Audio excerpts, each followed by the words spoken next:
Seni çok seviyorum. Bana bunu yapma ne olur. Dila ne olur.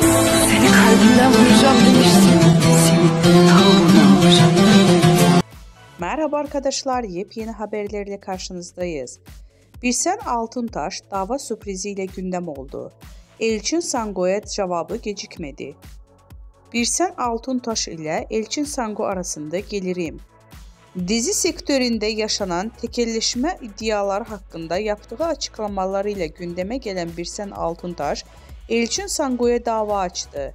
İkili arasında yaşanan atışmalardan sonra Elçin Sango Birsel Altuntaş'a gerilmişti.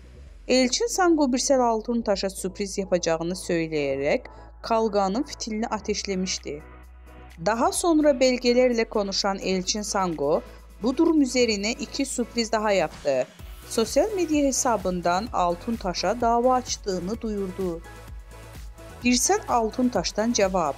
Ünlü oyuncu Elçin Sango dün sana iki sürpriz daha var diyerek Altuntaş'a dava açtığını ilan etmişti. Birsel Altuntaş seninle son kez muhatap oluyorum diyerek dava açmıştı. Birsen Altuntaş ise Sango'nun davası karşısında sessiz kalmayarak dava açtığını şu sözlerle duyurdu.